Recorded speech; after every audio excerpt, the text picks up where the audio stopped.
Praise the lord. ద్వితీయోపదేశ కాండము 8వ అధ్యాయము 3వ వచనము.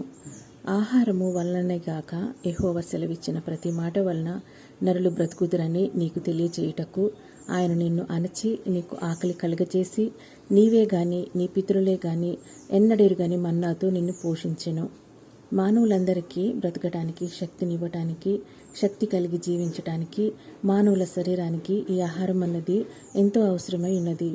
దేవుని ప్రజలకు, దేవుని విశ్వసించిన ప్రజలకు ఈ శరీర సంబంధమైన ఆహారము మాత్రమే కాక ఆత్మ సంబంధమైన వాక్యమైన ఆహారము వారికి ఎంతో అవసరమైనది.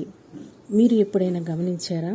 శరీర సంబంధమైన ఈ ఆహారమును మనం ఎంత తిన్నప్పటికీ, శరీర సంబంధముగా మనము ఎంత బలిష్టముగా ఉన్నప్పటికీ, మన ఆత్మలో, మన ఆత్మ సంబంధమైన జీవితంలో ఒక నీరసించిన అనుభవము మనకు కలిగినప్పుడు మన శరీరము అంతా బలహీనమైపోయినట్లు, నీరసించినట్లు, లేవలేని స్థితిని కలిగి ఉన్నట్లు మనకు అనిపిస్తూ ఉంటుంది కదా.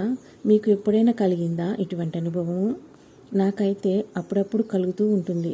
దేవుడు చెప్పిన ఏ మాటైనా నెరవేరటం ఆలస్యమైనప్పుడు, దీనిని దేవుడు చేయగలడా అని అనుకునేటట్లు ఉండే కఠినమైన, అసాధ్యమైన పరిస్థితులు నా చుట్టూ ఆవరించి ఉన్నప్పుడు ఇటువంటి నీరసం అన్నది కొద్దిసేపు నన్ను పట్టి ఉంచుతుంది.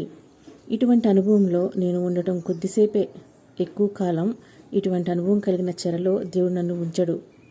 తన వాక్యం ద్వారా మరలా నన్ను బలపరుస్తాడు, నన్ను లేవనెత్తుతాడు, నన్ను ఉజ్జీవింపచేస్తాడు, నాతో మాట్లాడతాడు. ఇటువంటి ఆత్మీయ జీవితంలో నీరసించిన అనుభవాలు మనకు కలిగినప్పుడు, ఆ సమయాలలో మనకు అవసరమైన దేవుని వాక్యము మనకు దొరకలేదు అనుకోండి, అప్పుడు మన పరిస్థితి ఎలా ఉంటుంది? ఆహారపు కొరత, ఆహారం లేక అణిచివేయబడిన స్థితి. ఇటువంటి స్థితి వచ్చినప్పుడు ఆ సమయాలలో శరీర సంబంధంగా మనం ఎంత బలిష్టంగా ఉన్నప్పటికీ, శరీర సంబంధమైన ఆహారం మనం ఎంత తిని ఉన్నప్పటికీ ఏదో తెలియని నీరసం మనల్ని వెంటాడుతూనే ఉంటుంది. దేవుని వాక్యానికి మనము ఎంతో ప్రాధాన్యతనిస్తాము. మనలను జీవింపజేసే దేవుని వాక్యమునకు మనము ఎంత విలువిస్తున్నామో అన్న విషయమును, నరులు రొట్టె వలన కాక దేవుని మాట వలన జీవించుదురు అన్న సత్యమును గుర్తించటానికి దేవుడు మన జీవితాలలో ఇటువంటి నీరసించిన, అణిచివేయబడిన పరిస్థితులను తీసుకొచ్చి జీవాహారమై ఉన్న, జీవింపచేసే దేవుని వాక్యానికి ఉన్న విలువను దేవుడు మనకు తెలియజేస్తాడు, నేర్పిస్తాడు.